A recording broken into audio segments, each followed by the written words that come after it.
Today, there are more Hoosiers going to work than ever before in the 200-year history of the great state of Indiana. Donald Trump's running mate, Mike Pence, is taking credit for bringing jobs back to Indiana since becoming governor in 2013. But these workers say Pence's track record on jobs is questionable. Now, this guy is running with Donald Trump. He did nothing in the people's behalf. Chuck Jones heads the local United Steelworkers Union in Indianapolis.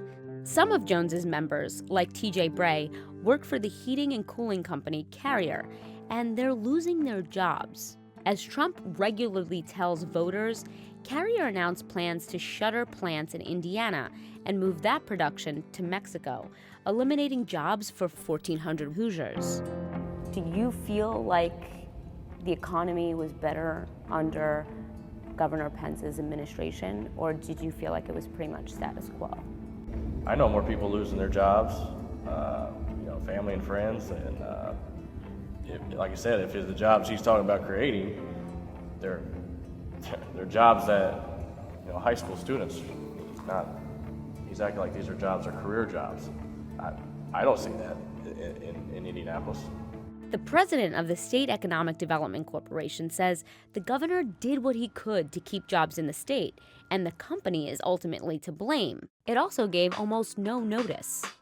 The governor got a memo 10 minutes before the announcement was made to their employees, received a memo that they were going to relocate 1,400 jobs from Indianapolis and 700 from Huntington to Mexico. So it was sort of a shocker to us. The governor immediately contacted Carrier UTEC and asked them to come in and meet. So the governor made it clear that he wanted to talk about how we could keep those jobs, and he made it clear his first concern and only concern was the Hoosiers.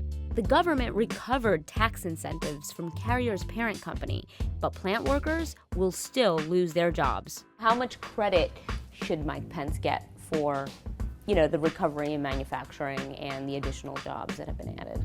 Well, certainly he's going to get credit for being elected to the office at a prime time during the beginning of the recovery of the recession. When Pence took office in 2013, the unemployment rate was 8.4%. Today, it's 4.5%. Good news for Indiana, but the decline in unemployment is just barely better than the national trend. One company that's been hiring is Cummins. An executive there says the seeds of a recovery were planted years before Pence took office. I think the history is longer than just the last several years. So, governor before Governor Pence was Governor Mitch Daniels. We have local leaders that we work with really closely in Indianapolis and Columbus and in Seymour. There's a lot of people that have played an important part of that.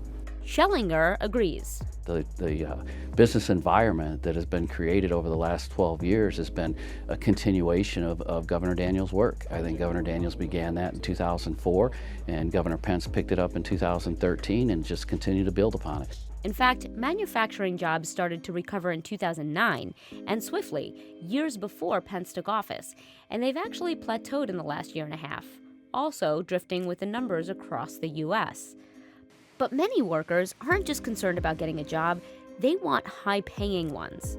From 2013, the year Pence took office, to 2015, median household income rose 4.5% in Indiana. That's better than the rest of the country, but it still doesn't seem like enough for many workers. How do you feel when you see and hear Governor Pence on the campaign trail with Donald Trump saying there are more people working in Indiana than ever before? I do know what jobs that we are seeing are lower paying jobs. They pay a little bit above minimum wage. A person can't provide a living for a family on $9, $10 an hour. And what they ain't telling you is one of the qualifications on some of these jobs you're creating is you gotta be able to say, do you want French fries with that?